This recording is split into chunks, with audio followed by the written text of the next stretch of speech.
Good afternoon, student. Today we are going to start with our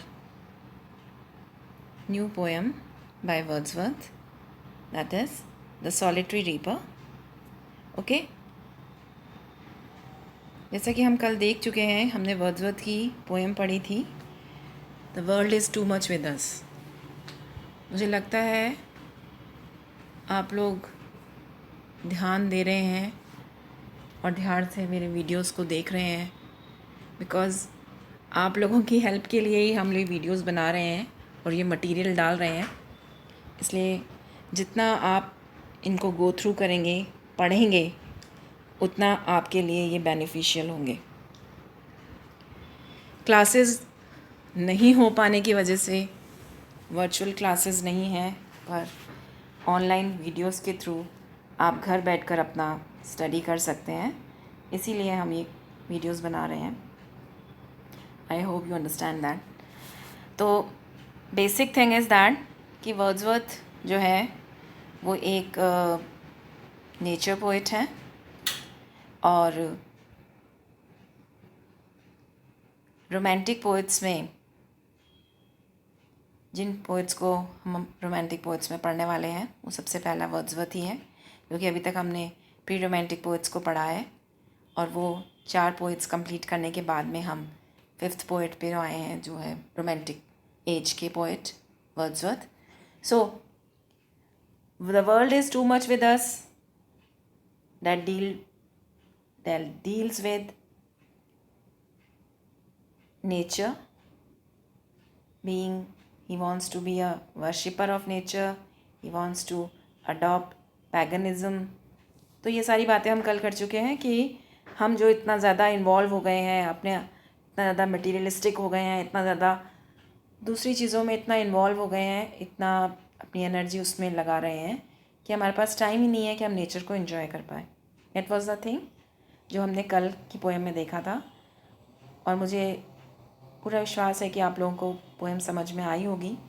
और अगर कोई भी क्वेरी है, आपकी कोई भी प्रॉब्लम है, तो आप लोग का जो व्हाट्सएप ग्रुप बना हुआ है उस पर आप डाल सकते हैं, मुझसे पूछ सकते हैं। एक बार नहीं, मैं आपको बार बार वो बात समझा सकती हूँ, पर पूछने के लिए आपको पढ़ना होगा, वीडियोस को देखना होगा, तभी आप लोग मुझसे कुछ पूछ पाएंगे। और हम जो असाइनमेंट्स आपको देंगे कल, उन असाइनमेंट्स को करने के लिए भी जितने वीडियोस डाले गए हैं अब तक, जो भी इन्फॉर्मेशन आपके साथ मैंने शेयर की है, उसे आप ज़रा गो थ्रू करिए, उसे देखिए, तो आप उन असाइनमेंट्स को इजीली कर पाएंगे। और मैं चाहती हूँ कि आप वो असाइनमेंट्स को करो, बिकॉज़ बेसिकली हम लोगों की क्लासेस नहीं हो रही हैं, लेकिन आपको पता है कि जस्ट बिकॉज ऑफ कोविड-19 हम लोग फेस टू फेस नहीं पढ़ा पा रहे हैं। लेकिन लाइव क्लासेस करने का भी कोई मतलब नहीं है जब तक कि स्टूडेंट्स उसमें इंटरेस्ट ना ले रहे हों। तो बेस्ट थिंग इज़ कि जो भी मैं आपको पोस्ट करती हूँ और जो मैं आपसे क्वेश्चंस पुट अप करती हूँ, तो उनका जवाब भी आप प्लीज़ दिया कीजिए, right. So we will start with this poem. Behold her single in the field, yon solitary, highland lass, weeping and singing by herself. Stop here or gently pass. Alone she cuts and binds the green, and sings a melancholy strain. Oh, listen, for the vale profound is overflowing with the sound. So this is the first stanza of the poem, The Solitary Reaper. अब basic चीज़ हमें ये ध्यान में रखनी है कि चाहे ये पोएम जो हमने कल पढ़ी थी आपने, the world is too much with us, उस पोएम को पढ़ने के बाद हमें ये तो मालूम चल गया कि वर्ड्सवर्थ जो हैं वो कितना ज़्यादा नेचर के करीब थे और वो कितना ज़्यादा नेचर को अप्रिशिएट करते हैं, नेचर की जो ब्यूटी है उसको कितने अच्छे से डिस्क्राइब करते हैं। और इतना ज़्यादा होने के बाद जब उन्हें लगा कि लोग जो है नेचर से दूर हो गए हैं, दैट्स वाई वो जो पोएम लिखी उन्होंने, that was just to bring us more close to nature. So that was the thing. Okay. Now, because कल की जो पोएम है जिसमें वो मटेरियलिज्म पे अटैक कर रहे हैं और हमें स्पिरिचुअलिज्म से जोड़ने की कोशिश कर रहे हैं, हमें नेचर से जोड़ने की कोशिश कर रहे हैं, तो उस पोएम को पढ़ने के बाद में अब जो हमारी नेक्स्ट पोएम है द सॉलिटरी रीपर्स, वो उससे बिल्कुल डिफरेंट पोएम है. बहुत ही ब्यूटीफुल पोएम लिखी है उन्होंने कि किस तरह से जब वो हाईलैंड्स में अपनी सिस्टर डोरोथी के साथ टूर के लिए गए, उस टूर के दौरान कैसे वो पहाड़ पर चढ़ रहे थे और पहाड़ पे चढ़ते हुए उन्होंने एक पहाड़ी लड़की को कुछ गाते हुए सुना. Since he was not aware of that language, उस लैंग्वेज के बारे में, लैंग्वेज मीन्स उन्हें नहीं समझ में आ रहा था कि वो क्या गा रही है, बिकॉज़ वो इंग्लिश में नहीं गा रही थी, वहाँ का जो माउंटेन्स में गाए जाने वाली, बोली जाने वाली लैंग्वेज में ही वो गा रही थी. तो naturally, but he was so attracted toward that song. वो जो उसका जो हमिंग साउंड, उसका जो सिंगिंग साउंड उसने सुनाई दिया, उससे अट्रैक्ट होकर वो देखने के लिए गए उसे, और ऊपर जाके पहुंचते हैं और वहाँ उसे देखते हैं, और देखने के बाद वो सुन रहे हैं. And the most important thing is कि he couldn't understand a single word what she is saying, but he is making his guesses. अपने कुछ गेस लगा रहे हैं. वो उस हाईलैंड लड़की को देख रही है, वो काट रही है, she is cutting with a sickle, है ना, and she is busy with a song. So he gets so involved in that कि उन्होंने इतनी सुंदर, इतनी लंबी एक पोएम लिख डाली उस पर.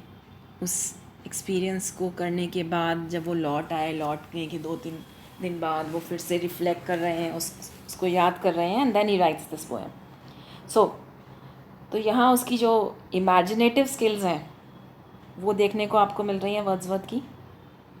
और जब वो हाईलैंड्स के टूर पे गए अपनी सिस्टर डोरोथी के साथ, तो उन्होंने ही कम अक्रॉस दिस गर्ल, उस सीनरी का और उस एटमॉस्फेयर का, उस लड़की की इनोसेंस, और किस तरह से वो अपने काम में डूबी हुई है, कितना वो इन्जॉय कर रही है अपने काम को, किस तरह से वो गा रही है, उससे वो इतने इम्प्रेस हुए. Because there were notes were there in that song. उस नोट्स के थ्रू उस सॉन्ग को आप इन्जॉय कर सकते हैं. यू नॉट अवेयर कि वो क्या कह रही है, but he comes to a conclusion कि वो शायद ये कह रही होगी, शायद वो ये कर रही होगी. अब उसने देखा है स्पेशली कि वो अपनी हार्वेस्ट को कट कर रही है, उसके पास कोई कंपेनियन नहीं है, और धीरे धीरे हवा चल रही है, हवा गुज़र रही है, और वो जो वो फसल काट रही है, अनाज जो काट रही है, ग्रेन्स जो हैं उनके उसने पाइल्स बना के रख दिए हैं, काट के और बांध के रख दिए हैं, और फिर उनको लेकर वो चली जाएगी लाइक दैट.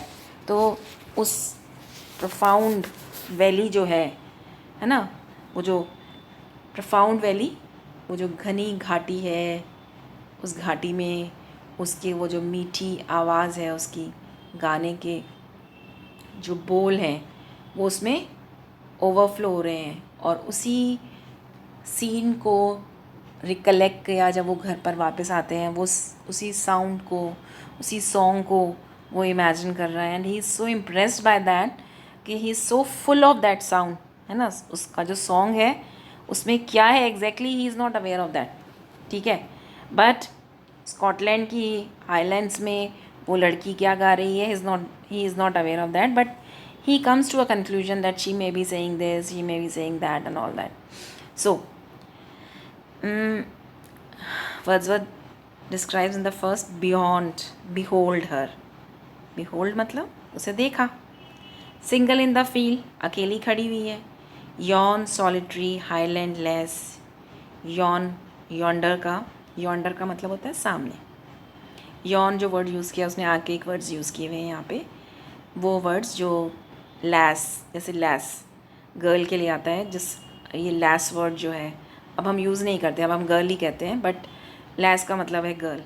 हाईलैंड का मतलब है वो पहाड़ी लड़की, जो कि सॉलिटरी, यॉन, यॉन मीन्स वहाँ, देयर, सामने, उसके आंखों के सामने उसने क्या देखा कि एक लड़की जो कि अकेली है, वो पहाड़ी लड़की जो है कुछ गा रही है. She is reaping and singing by her self. Stop hair और जेंटली पास.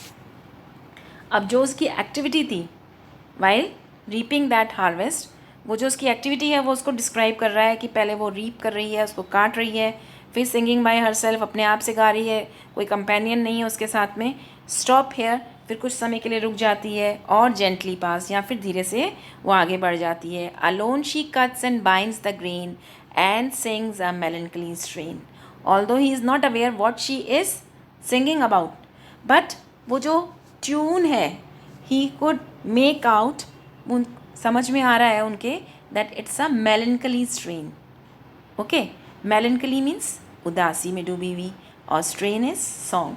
तो उसका जो गीत है वो निश्चित रूप से कुछ ना कुछ वो उदास है, किसी ना किसी ऐसी बारे में वो बात कर रही है जिनको वो याद कर रही है ना. तो the poet doesn't want to disturb her solitude, so request the passer by go without disturbing her. O listen for the vale profound is overflowing with the sound. ध्यान से सुनो, पासर बाय वहाँ से जो गुजर रहे हैं उनसे वो कह रहा है, alone she cuts and binds the grain and sings a melancholy strain. O listen, तुम सुनो लेकिन बोलो नहीं, डिस्टर्ब मत करो, क्योंकि वो जो गहरी घाटी है उसमें उसका जो साउंड है, उसका म्यूज़िक जो है, उसके सॉन्ग का जो संगीत है वो ओवरफ्लो हो रहा है.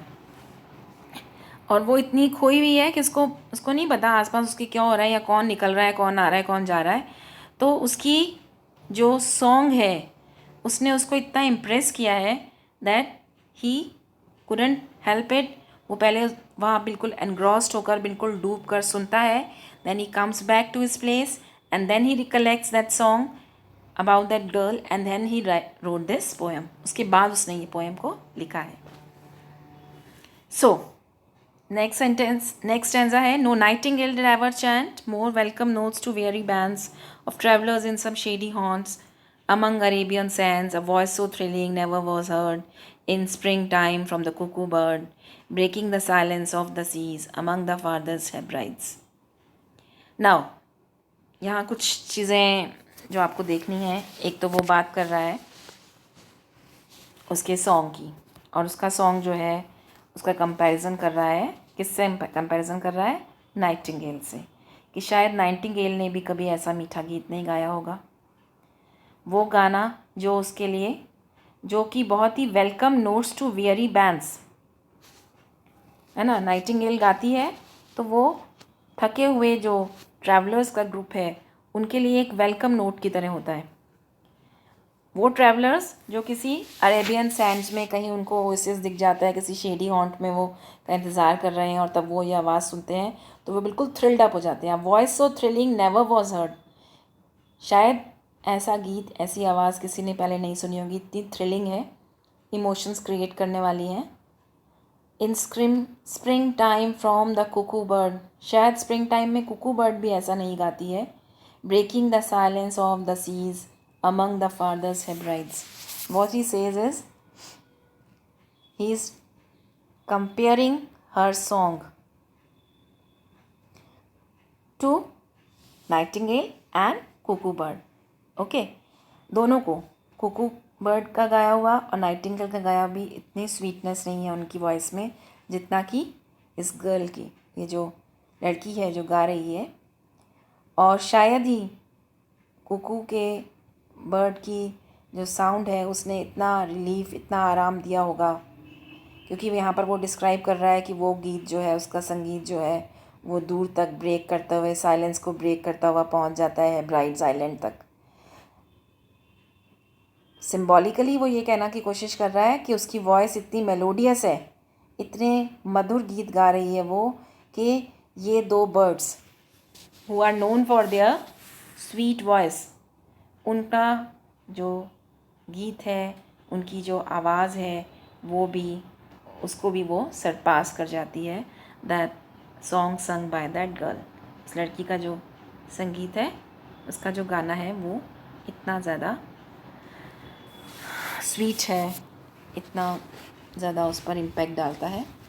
यहाँ पर वो जो बात कर रहा है, ब्रेकिंग का मतलब इंटरप्टिंग है, कोई डिस्टर्बेंस किए बिना। स्प्रिंग टाइम में जो कुकू बर्ड होती है वो एक माइग्रेटरी बर्ड है जो कि नॉर्थ यूरोप आ जाती है स्प्रिंग टाइम में, और वो जो गाती है तो वो दूर दूर के रिमोट आइलैंड्स, जो हेब्राइड्स के जो आइलैंड्स हैं, हेब्राइड्स जो है वो नॉर्थ वेस्ट स्कॉटलैंड के आइलैंड्स के द्वीप हैं, वहाँ तक भी उसकी फार्दस्ट लिमिट तक, जहाँ तक वो संगीत उसका पहुँचता है।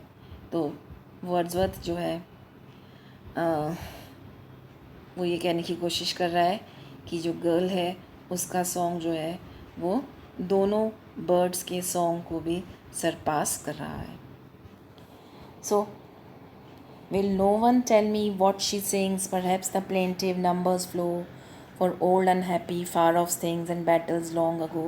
Or is it some more humble lay, familiar matter of today, some natural sorrow, loss or pain that has been and may be again? Third stanza में आप देख रहे हो कि पोइट जो है उसे सॉन्ग की लैंग्वेज नहीं समझ में आ रही, थीम पता नहीं है कि वो क्या बात कर रही है। तो वो कहता है कि जो गर्ल है वो गा रही है, मे बी वह उसका जो संगीत है उस संगीत के कारण वो मेक आउट कर रहा है कि वो कोई पास सॉरोज़ की बात कर रही है, किसी पेन और लॉस को वो डिस्क्राइब कर रही है, ओल्ड अनहैप्पी थिंग्स के बारे में शायद बात कर रही है, या वो उन बैटल्स के बारे में बात कर रही है जो लॉन्ग बैक लड़ी गई थी। उसे लगता है कि ये कोई सिंपल सा सॉन्ग है जो प्रेजेंट सॉरोज़ और पेन्स के बारे में बात करता है, वो सॉरोज़ और पेन्स जो कि वो कह रहे हैं ना, फेमिलियर मैटर ऑफ टुडे, कोई ऐसी चीज़ जो रोज़मर्रा की हो सकती है या कोई नेचुरल सॉरोज़ हो सकते हैं। वॉट एवर द थीम, चाहे कुछ भी उसका थीम हो, है ना, हमें उसके सब्जेक्ट से मतलब नहीं है, हमें उसके इस कारण से मतलब नहीं है कि वो क्या गा रही है, बट द मेडन, जो भी गा रही है वो लड़की, maiden is the girl. As if her song could have no ending, I saw her singing at her work and over the sickle bending. So, what he says is कि क्या है, पास्ट के बारे में है, प्रेजेंट के बारे में है, क्या बात कर रही है, ही is not aware of that. लेकिन चाहे वो किसी भी बारे में है, वॉट एवर द थीम, मैंने उसे देखा कि उसका सॉन्ग ऐसा लगता था कि उसकी कभी भी एंड नहीं होगा, वो सॉन्ग कभी ख़त्म नहीं होगा। I saw her singing at her work and over the sickle bending. I listened motionless and still, and as I mounted up the hill, the music in my heart I bore, long after it was heard no more. ये इसकी closing lines हैं, last जो 4 lines हैं उस poem का and है, और उसमें जो पोइट है वो ये कह रहा है कि he is busy, she was busy with her work and she was busy singing and she was bending on a sickle.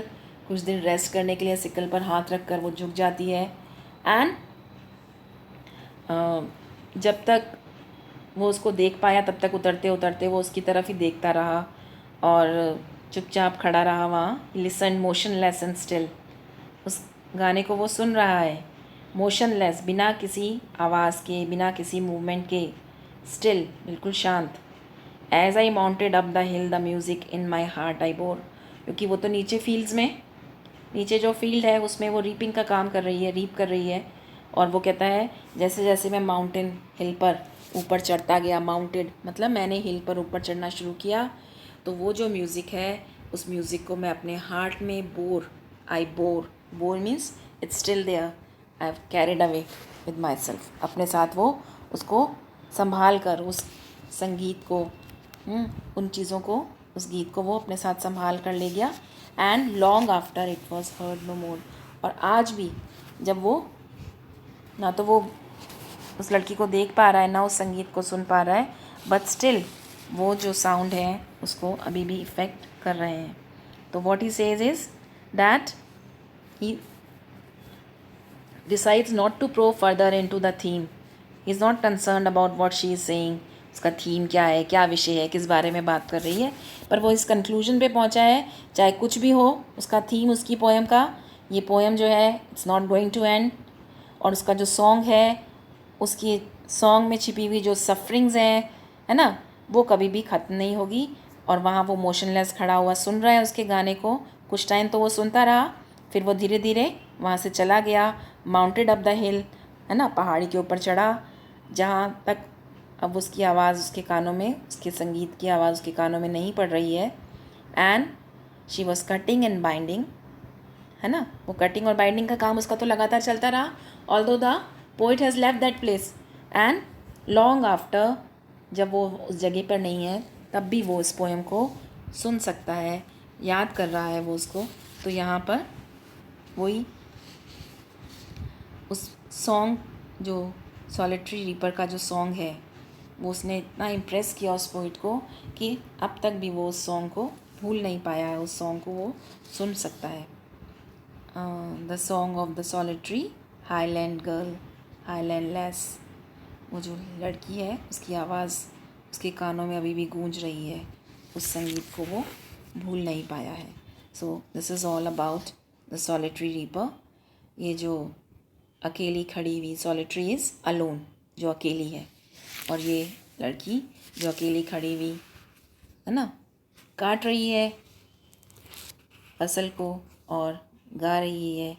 उस गाने को सुनकर उस पर इतना इम्पैक्ट हुआ है उस राइटर पे, सॉरी, वर्ड्सवर्थ जो पोइट है, वो इतना इम्प्रेस्ड हुआ उस सॉन्ग को सुन के कि उसने ये आप लोगों के पढ़ने के लिए इतनी लंबी, इतनी सुंदर एक पोएम लिख डाली, the solitary reapers. So here ends the poem. I hope आप लोगों को समझ में आई होगी। Thank you so much.